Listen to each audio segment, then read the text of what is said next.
There is a very dangerous disease spreading through the global economy right now. It is not a virus, it is not a political movement.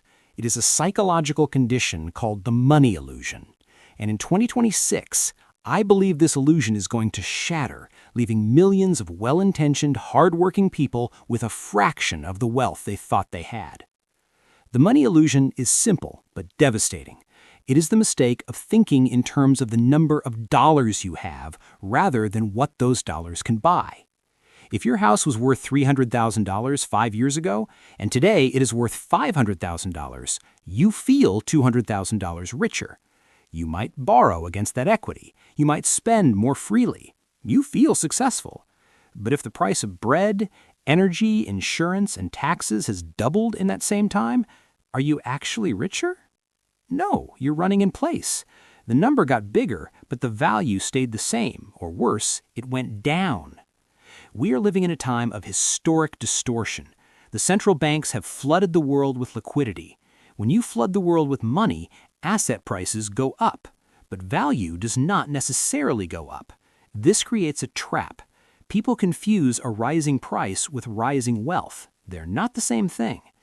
When the music stops, and the music always stops, the prices correct down to the reality of the value, and the people holding the fake assets are the ones who get wiped out. I've spent 80 years distinguishing between price and value. It is the single most important skill an investor can possess. Today, I'm going to walk you through the 5 fake assets that are fooling the middle class right now. These are things that look like wealth, feel like wealth, and are sold to you as wealth, but in a crisis of purchasing power, they reveal themselves to be liabilities. If you hold these, you are vulnerable.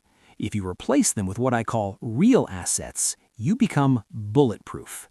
Let's break down the illusion, piece by piece. Fake asset number 1, the safe savings account. I have said this before, but in 2026, it is more urgent than ever. Cash is not an asset. Cash is a government bond that pays 0 interest and has an expiration date. We are taught from childhood that the responsible thing to do is save money in the bank. And yes, you need liquidity for emergencies, you need a buffer, but do not confuse a buffer with an investment. If inflation is truly running at 5%, and if you measure it by the things you actually need to live, it's likely higher, then a savings account paying 4% is a guaranteed loss. You are paying the bank for the privilege of holding your money while it slowly evaporates.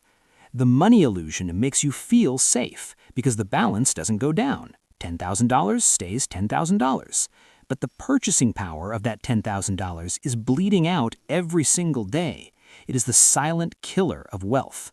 Real wealth is not a number in a database. Real wealth is ownership of something that produces value. A farm produces food. A rental property produces shelter. A business produces goods. These things adjust to inflation. A dollar bill does not. Stop trying to save your way to wealth. You must invest your way to wealth. You must trade the paper for the productive. Fake asset number 2, the overleveraged home. This is going to be controversial, but it needs to be said. For many people, their home is not an asset. It is a liability that they sleep in. Now, owning a home can be a wonderful thing. It provides stability. It forces a kind of savings. But in the last few years, we have seen people treat homes like ATMs. They buy more house than they can afford. They put down minimal deposits. They rely on the price going up forever to bail them out. Here's the test. Does it put money in your pocket or does it take money out of your pocket? If you lose your job tomorrow, your house immediately becomes a massive drain on your cash reserves.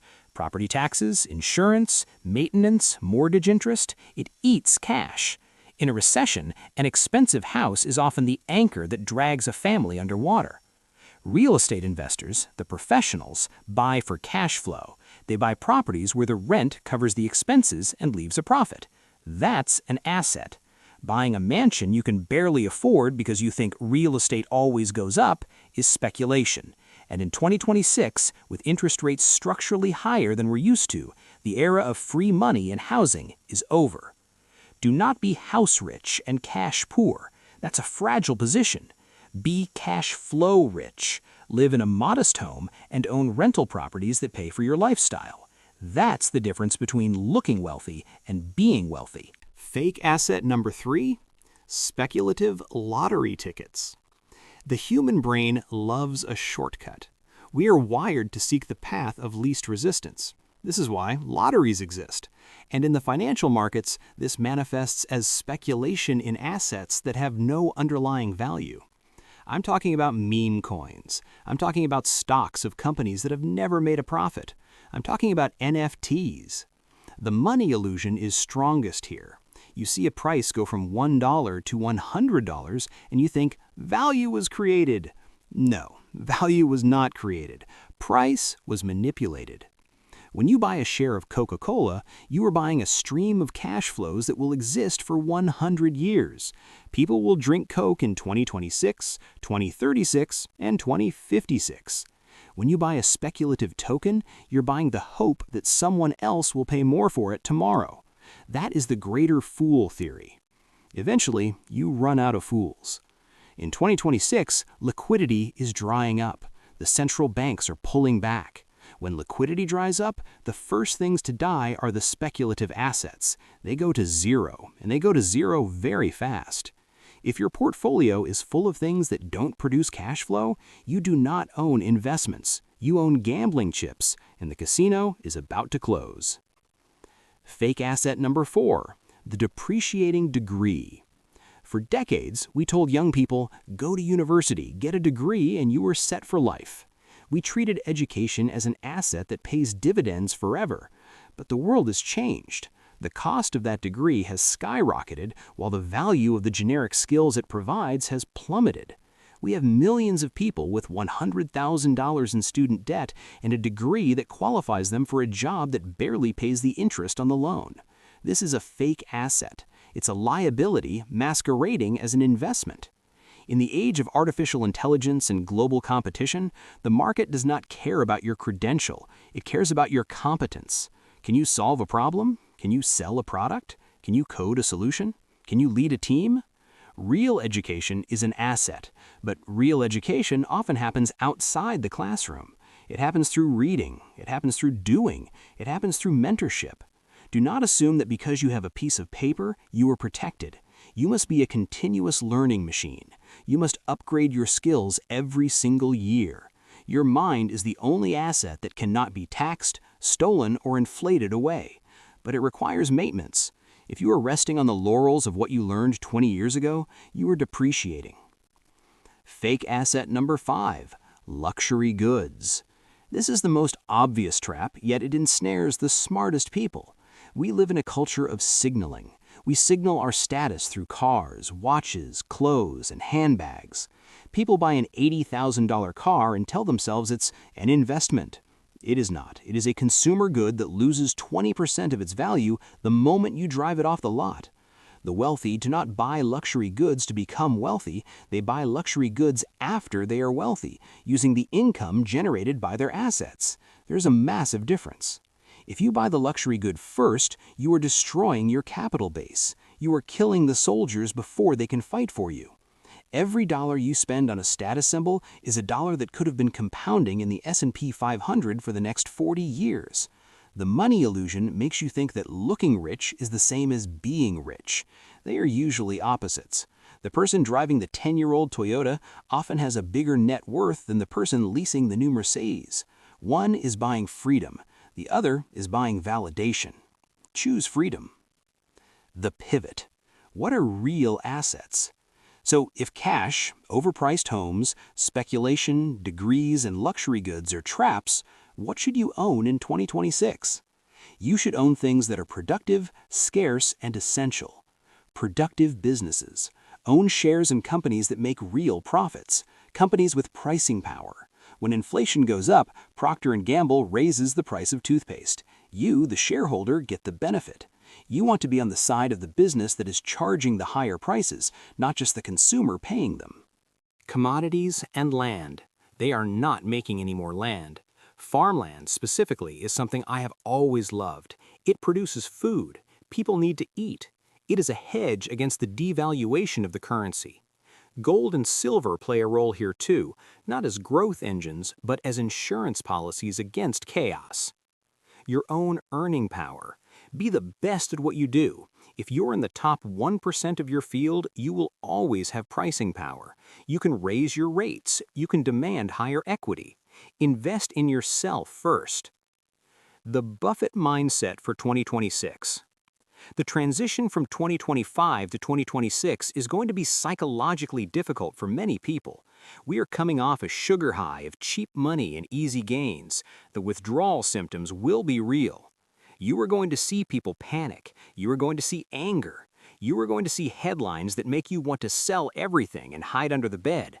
Do not do that. Panic is not a strategy. Emotions are not financial advisors.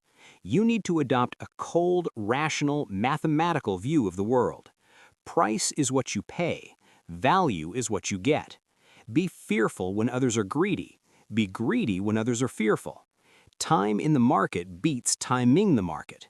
These are not cliches. They are the laws of physics for wealth. When you strip away the money illusion, you realize that wealth is actually very simple. It is the accumulation of productive assets over a long period of time. It is spending less than you earn. It is avoiding debt that kills you. It is betting on American ingenuity and global growth. It is boring, it is slow, and it works. If you are currently holding fake assets, do not beat yourself up. We all make mistakes, but do not ignore the reality. Start the rotation now. Sell the speculation. Pay down the bad debt, build the cash reserves, buy the index fund, clean up your financial house before the storm hits. The illusion is ending, reality is arriving, and reality rewards those who are prepared. I want you to take a piece of paper tonight, draw a line down the middle. On the left side, write fake assets, on the right side, write real assets. Audit your life. Be honest. If 90% of your wealth is on the left side, in your house, in cash, in crypto, in cars, you have work to do. You are fragile. If you can shift that balance to the right side, to productive businesses, to cash flow, to skills, you become anti-fragile. You become the person who benefits from the volatility of 2026. I have seen many cycles. I have seen the illusion swell and I have seen it burst. The bursting is painful, but it is also the moment of greatest opportunity. The transfer of wealth from the fake to the real is about to accelerate. Make sure you are standing on the right side of the ledger. Subscribe to this channel. We are going to keep peeling back the layers of the illusion. We are going to keep focusing on the truth, and we are going to build wealth that lasts, not just wealth that flashes on a screen. The long term is all that matters. Start building yours today.